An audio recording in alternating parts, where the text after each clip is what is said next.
Ladies and gentlemen, boys and girls, welcome to another week of the Lifestyle Transformation Challenge. We are on week 4, and this week is all about lifestyle. What does the term lifestyle mean? What does it mean to have a healthy lifestyle?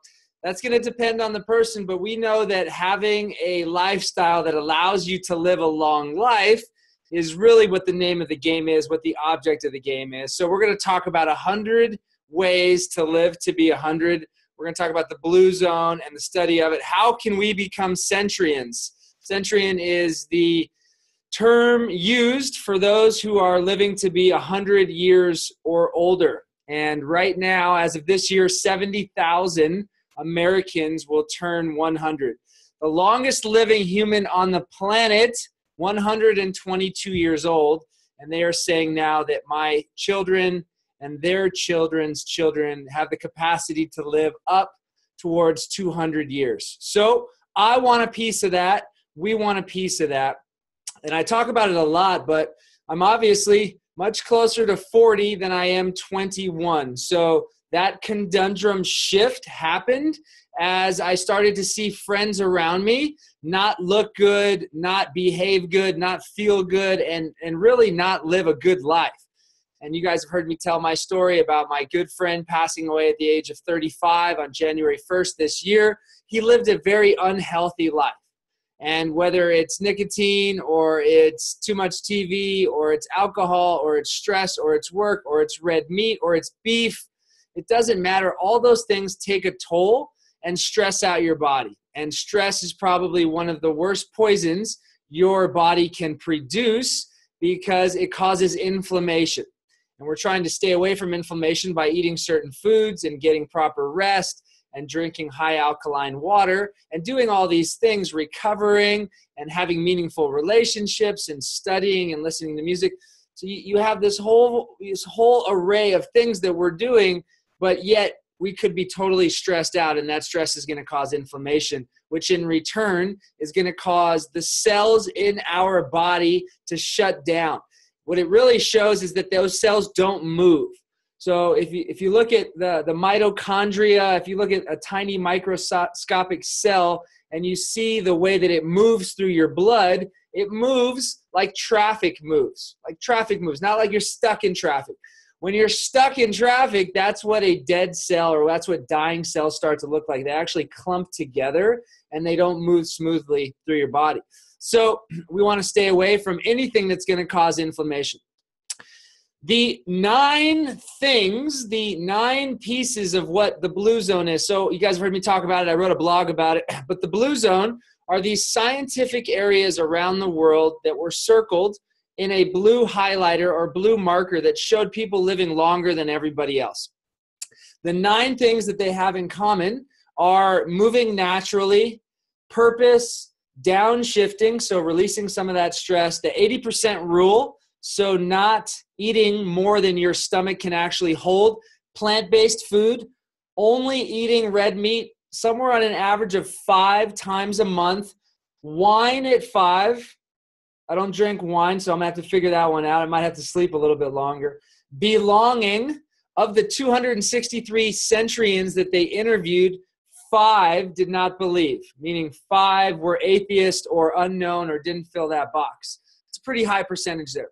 Taking care of loved ones first. You're going to hear me talk about this in the 100 ways, not retiring or finding ways to stay busy. Having a life partner. So for the married folks here, you live about 3 years longer if you get married, if you have fulfillment, if you have children. And of course, finding the right tribe. These are their words, the right tribe. And I'm reading Seth Godin's book right now on tribes, which is a great read. If you haven't read it before, it's absolutely amazing. Very short read. And it talks about finding your tribe, being a leader of your tribe, and having those things as part of your life on a daily basis will give you up to 9 years longer to your life. You know, they say you're going to hit the genetic lottery if you live to be 100. But guys like you and me can live to be 90 years old, no problem, no questions asked, walking and functioning throughout the entire time. To me, it's not just living long, right? We want to be functional. I don't want somebody to have to wipe my butt. I don't want to be stuck in a wheelchair. I don't want to be put in a home. One of the other things that they talked about within this blue zone is the belonging piece. Not only that, but taking your family in. And this was something that I grew up with living in Hawaii, where when grandma or grandpa gets too old, we don't put them in a home. We put them in the back of the house. You put them in the back. And because of that, what you have is more fulfillment throughout the generations. So if you have 3 generations living in a house together, that gives you extra blue zone points that allows you to live a little bit longer. So there's a great photo of me and my good friend Jack LaLanne. Chris LaLanne, one of the guys who commented on the swim video earlier today, Frank, he is Jack LaLanne's great nephew. He lived to be 96 years old, and him and I were in a wedding together. We were in Chris LaLanne's wedding in 2007. Literally, he's one of the groomsmen. I'm one of the groomsmen. There's a great photo of me with my arm around him and the two of us flexing. Well, in the few minutes that I had alone with him, I asked him questions. I asked him a ton of questions, as he was not only the oldest person I knew, he was the infamous Jack LaLanne who created all this. And now that I look at my life 10 years later, it'll be 10 years in July when we celebrated this wedding. This is what he preached. He was one of the first 3 television shows ever on TV. He was on TV telling people to live a higher quality of life, to raise their standards, to eat the right foods, to exercise daily, to have meaningful relationships, and to be part of a community and a tribe. And he was doing that way back when. So I asked him, I said, what does your life look like? What do you eat?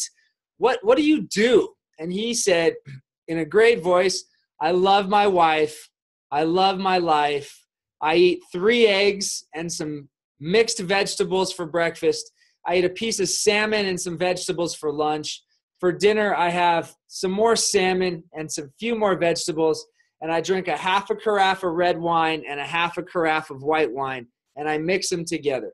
And I was drinking at the time, and me and Jack LaLanne literally put down this orange-colored glass of wine.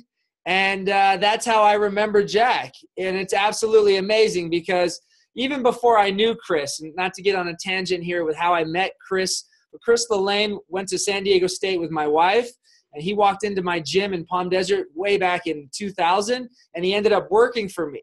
And I was already a fan of his great uncle, who I had no idea he was related to, as my mom brought me up in the Jack LaLanne world. And I couldn't believe it. I saw the jawbone and the hairline and the big blue eyes. It looked like a giant version of Jack LaLanne. Well, we got to know each other really well, and we still do. I texted him the other day and said, hey, I'm going to be swimming this duathlon. I'm going to be swimming Alcatraz. You want to do it? 60 seconds later, he was like, I'm in. So that's the kind of guy that he is, and he's in the same business as us. He actually was the one who turned me on to CrossFit. So this is a guy who has longevity in his genes. And Jack's wife, Elaine LaLanne, is actually still alive, and I believe she's 92 or 93. Not only did Jack have this presence, but he loved to sing and he loved to dance. So let's skip ahead as I pulled up this website that shows some of the ways that people are living to be 100 years old. And really, it's called 100 Ways to Live to Be 100. And I'm going to go through them, and I'm just going to hammer them away, and you think about how many of them. If you have a piece of paper and a pen and you're taking notes, check how many of these things you actually do. Be nicer. There's a lot of old, mean men out there, but there are not a lot of very old, mean men. Practice yoga. Eat grapefruit. Sleep naked. Laugh more. Be conscientious of what's happening in the people around you. Eat less meat. Get old fast. According to a study published, eating for 6 days and fasting for 1 showed an increase in longevity, boosting a gene called SIRT after 10 weeks. So I'm a big fan of fasting, whether you do it intermittently as a part of your day or you do it 1 full day a week. I say go for it. Quit smoking, no brainer there. Don't hate the thought of getting older. Accept it, acknowledge it, be a part of it. Take a stand. I'm standing right now, stand-up desk, absolutely love it. Turn off the TV. We know that the average American watches somewhere around 5 hours of TV a day. It's crazy. If I get a chance to sit down, and I say sit down, I mean lay down and watch Netflix at midnight, because I've already been up grinding. I try to watch a show, I'm out like that. Move to Hawaii, one of my favorites. A 65-year-old Hawaiian will live another 16.2 years on average compared to the 10 years that someone in Mississippi will. That's my ambitions one day, is to move back to Hawaii and live there. Stay on top of the news. Be interactive with things that are happening around your community, around your city, around your country, around the world. Eat nuts. Don't eat takeout. Make food from home. Walk. Love this one. My favorite. Change your altitude. Living at an altitude that's slightly higher above sea level will add 1 to 2 to 3.6 years of a man's life.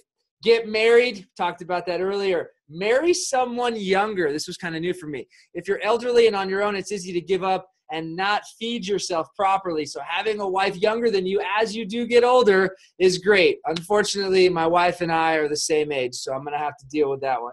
Don't go to bed hungry. This is new. When I first got in the fitness industry, it was never eat after 8 p.m. Well, now it's eat a little bit more. The reason being is that you get a little bit more nutrients in your stomach. Your body works just a little bit harder to break some of that food down and creates a stimulus. Not a big deal. It will help with serotonin levels and some of your GH factors, which are good to sleep a little bit deeper. If you do get divorced, stay social, they say. Brush and floss. Not just brushing, but flossing. Drink coffee. Drink bulletproof coffee. Keep learning. Obviously, one of the 8 ways is to keep learning. Look good. It's important to get a fresh shave and a haircut. Put on a nice shirt, not only for other people, but for yourself. Live in a city where you get the hustle and bustle and rumble of things that are happening around you. Understand how to deal with trauma. Find your spirituality. Practice mindfulness. Take a nap. Eat blueberries. Consider your childhood happy, no matter how bad it may have been. Think about it, remember it, go back. There's something I do, Cliff will appreciate this. Whenever I go deep hiking or I'm going to be spending a long time, I did this on the flight back coming home from Kilimanjaro, I literally closed my eyes and visualized every single house I lived in that I could remember. And I would walk through these houses. And, you know, I've moved about 38, 39 times. This is the longest house we've ever lived in. We've lived in it for 9 years. I don't plan on going anywhere. So I want to just visualize all of those memories, all of those places, possibly even what it smelled like, who was in those houses, who I grew up with. Eat less, no brainer there. Cut the sugar. We know sugar's bad for us. Get more omega-3s from salmon. Volunteer. This is a big one. This is why you see older people volunteering at hospitals and places, is because they want to feel part of something. Maybe they're retired and they don't need to work any longer, or finances is not a big deal to them, but volunteering helps give back. Think about death. Oh, this is a tough one. I used to struggle with this when I was really young. Several studies have shown that when you're reminded of your own mortality, maybe we talk about this when we talk about legacy, we're more likely to make better decisions about our own health. Like using sunscreen, smoking less, and exercising more. I love it. This is the legacy piece. What are we going to leave? What are we going to leave behind? And by doing that, it makes us think, well, I got to keep moving. I got to keep working. I got to keep training. I got to get in the water and swim those laps because I want to live a long life, because I want to leave a legacy. Not to say that sudden death doesn't happen. We all know that. But if we live each and every single day like it's our last, then when it does happen, when we do face it, then we don't have to think or worry, man, did I miss something? Did I forget something? Or did I not take advantage of the time I had here?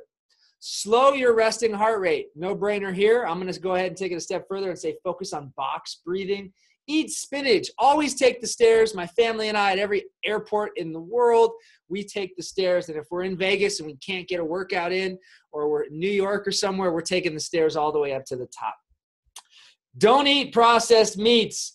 Work out this much, meaning 150 to 180 minutes a week. We know doing triathlons, endurance races, marathons into our old age is not going to help our foundation stay supported. So we want to work out in that happy medium.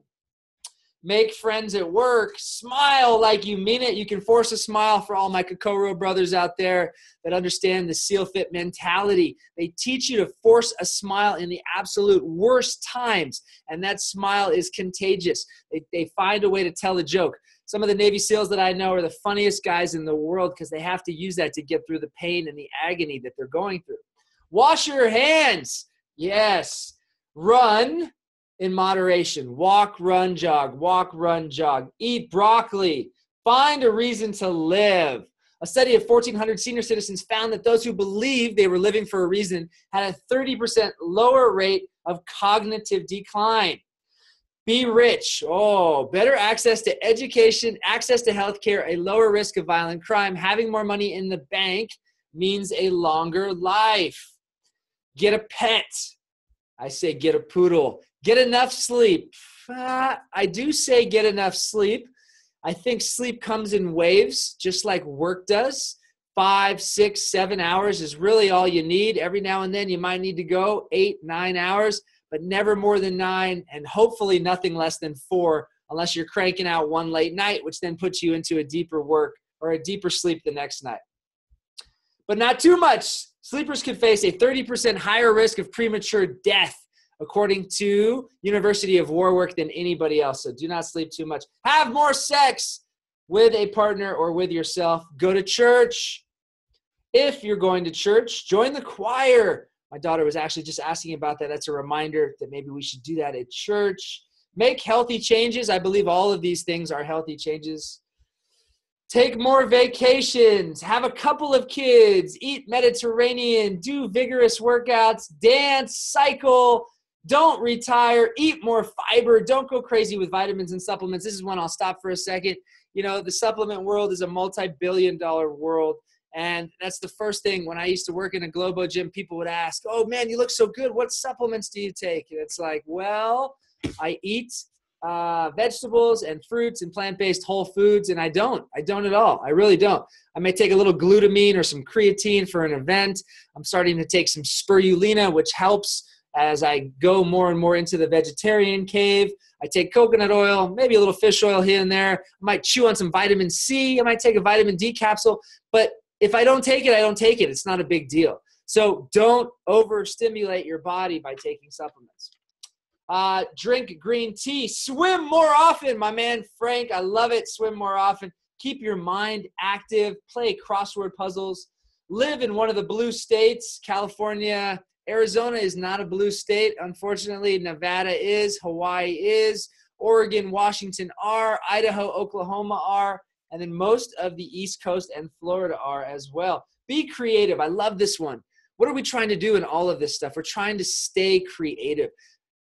I just did a science experiment with my daughter, and she was freaking out that it wasn't going to work and that, you know, it didn't make sense. And I said, listen, let's just be creative for this 30 minutes. She'd never done anything like that. I pulled out the whiteboards, the colored markers, the construction paper, and we just dug right into it. And what happened is we created this amazing science experiment that she's going to now turn in at the end of 3rd grade. So I love that. Be creative. Be social. This one's kind of tough sometimes, you know. I know the next time I get on an airplane, if I'm not sitting next to my family, I'm going to go out of my way, because for the past 15 years, I put my headphones in and I hope nobody talks to me. So I want to engage that. I want to be a little bit more social there. Explore new territory. Take different routes to school, to work, in your home. Try combing your hair a different way. Put your clothes on a different way. We're so stuck to the rituals that we have that there's only one way to shake those things up, and that's by doing new things. Work hard. Yeah, no brainer. Eat tomatoes. My man Frank, my Italian boy, was eating some today in his salad. I saw that earlier. Meditate. Yes. Don't work. This is a great one. Don't work for a jerk.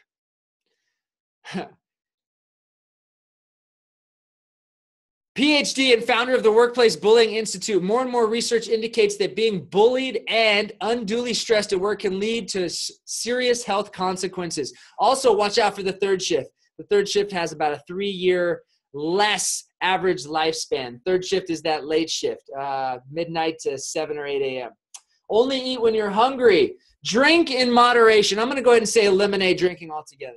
Unless you're drinking wine and you can have 1 glass, and possibly it's good for you and it's organic, great. But if you're drinking more than that, I'm going to say no, not at all. Get rid of your belly fat. Obviously, we know that. Prevent colon cancer. Got to get some colon cancer checks. You got to get checked often, especially now with melanoma and skin cancer. I know I'm going to drop a G on this panel where they literally go over my whole body with a UV ray, because I want to know if anything's coming up, because I don't want to stop being in the sun, but I definitely want to be much smarter about it. Be realistic. While optimism is a quality that's vastly improving your quality of life, being pragmatic, even a bit negative at times, can lengthen your life. That's a good one right there. Eat yogurt. Again, a lot of these blue zone peoples are eating wheat and dairy. Although they're not eating meat, they're eating wheat and dairy. So I can't necessarily pinpoint exactly why or how that's working. I know I'm not doing yogurt. To each its own. Remember, there's 100 things on this list. Drink apple juice, organic apple juice. Get preventative care. Don't sunburn. Go to bed 1 hour earlier or wake up 1 hour earlier. Trace your family tree. Get rid of the soda, especially diet. Eat salmon. Get your vitamin K. Be adaptable. Mind your cholesterol. Feel in control and worthwhile. Eat sweet potatoes and turmeric. Know that it's never too late. By making small changes and repeating those steps, you can eventually create the path to a longer life. And last but not least, enjoy and embrace the life that you have. So that's a big part of what the 8 ways to show up is you get up in the morning time, and before life hits you, because I can tell you right now that if I wake up any minute before 6 a.m., my day is not going to go the same way that if I wake up at 4 or 5. If I have an hour to read my book, and for those of you guys that are on here right now, what I do is I take my 8 ways to show up and I print it on 2 pages. I then take a page of that and I put it in my I put it in the book that I'm reading. I then put that stack on my desk, or if I'm in the kitchen working, all the other stuff moves to the side. My to-do list is over to the side, but I can't see it. And I start my morning and I wake up and I look at it. I look at the date and time. I write it down and I start with what I love. I may write down 1 thing. I might write down 5 things. And that's it. And then I start to read. And as I start to read, my brain starts to process. And what I don't allow are the thoughts of how much I have to do today. It's so easy that if you're trying to focus or you're trying to be mindful, that your to-do list comes into play. And that to-do list, from a guy who does a lot of things, it can be extremely overwhelming. So start your day out with the 8 ways to show up. Start with that little tool. Get up a few minutes early. Read the Miracle Morning if you haven't done that. I absolutely love it. And start thinking about how are you going to effectively and efficiently live a long life, right? Nobody in this room is 80, 90, or 100 years old. So we're all learning as we go. We know people who have aged well, and we know people who have dropped dead at 35 years old, right? Even younger, we know about that. So what I want you guys to do is you guys are in charge. And you're not only in charge of yourselves, but you're in charge of your family. You might possibly have a mom or a grandma. One of the cool things about what it is we're learning right now is that it's adaptable to absolutely everybody. My wife's grandma was 96 years old when she passed away. This will be the first Thanksgiving that we don't all get to see her up in Prescott with this family reunion. But for the past 6, 7, 8 years, my wife would do things for her, and you would instantly see her state change. She would paint her nails. She would brush her hair. She would get her to raise her arm up. She would get her to stand up. What is she doing? She's changing her emotional state. So it's such a reminder to us, if you're sitting on the couch, I'm not pointing at you, Rob, but if you're sitting on the couch and you're slumped over and, the kids are yelling and you're starting to wonder why, like, God, this day is just going to suck. Like, change your state. Stand up. Stop whatever's happening in your mind. Completely cut it off. Do something to shake it up. Jump in a cold shower. Splash water on your face.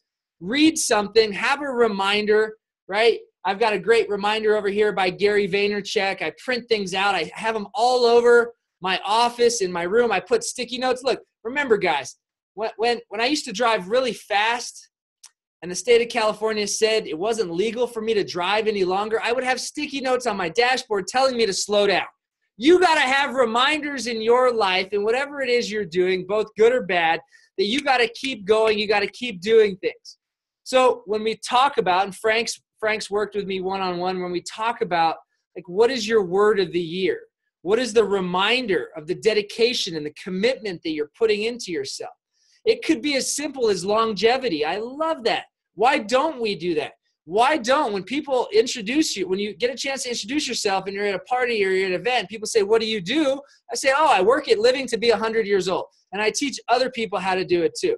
Are you kidding me? Do you know what kind of conversation starter that is? When somebody says, dude, this guy wants to live to be 100. I actually had somebody say me too the other day. He was a clinical massage therapist from Hawaii. And we started talking and he's like, what do you do?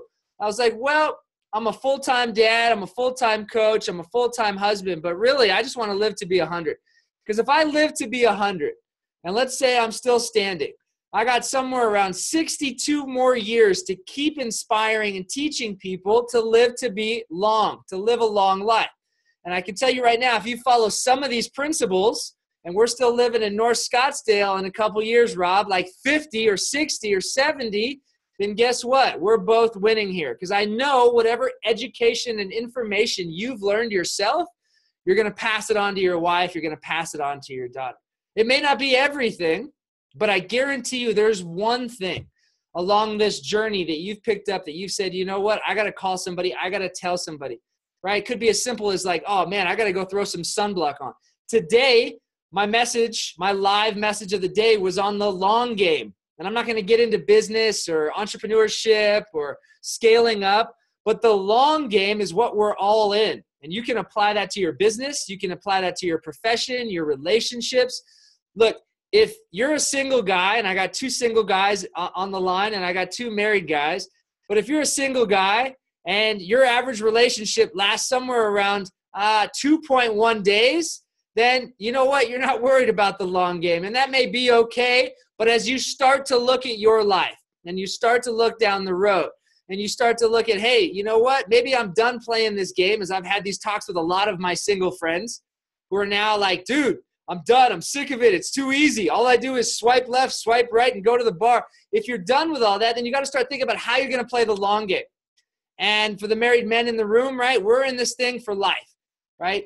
We're in this thing for the long game. So think about that with everything that you're doing. Think about that maybe with that stubborn belly fat that sits around your rim. How long have you had that? How many, beers and pizzas have you had to get that?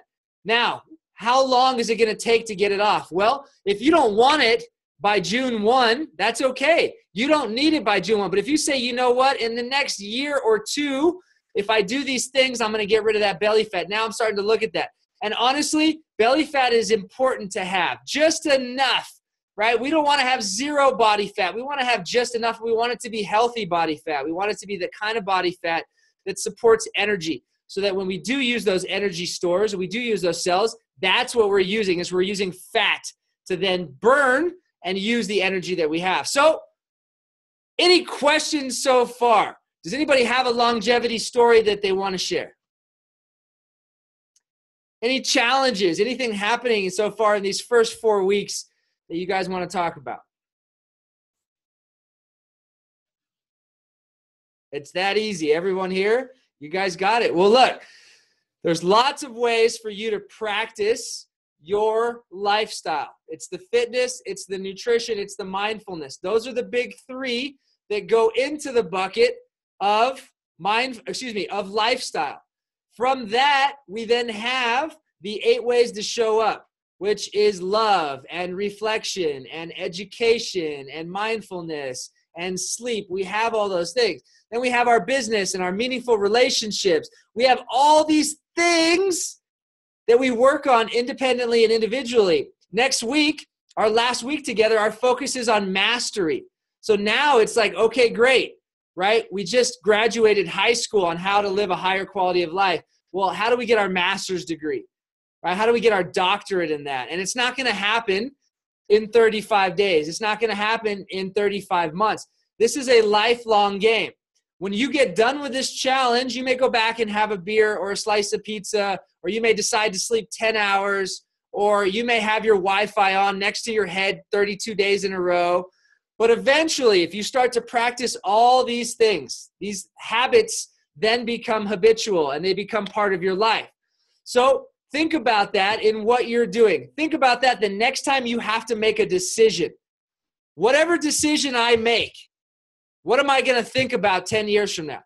Meaning, 10 years from now, is the decision that I made, am I going to be happy with that decision? All right, I'm going to use me here for example. In 3 years, my wife and I and our kids want to travel the world. So every decision that comes into my head right now has a response of what's going to happen 10 years from now, having my wife and I and our kids travel the world. So I have to remind myself each and every single day, why am I getting up? Why am I doing this work? Why am I putting in this work right now? Yes, it's for tomorrow, but it's also for a year and 3 years and 10 years down the line. So the next time you go to have a big ass bottle of Jack and Coke or 3 hot dogs, think about if what I'm putting in my body is going to help keep me alive. And that will instantly start to make changes.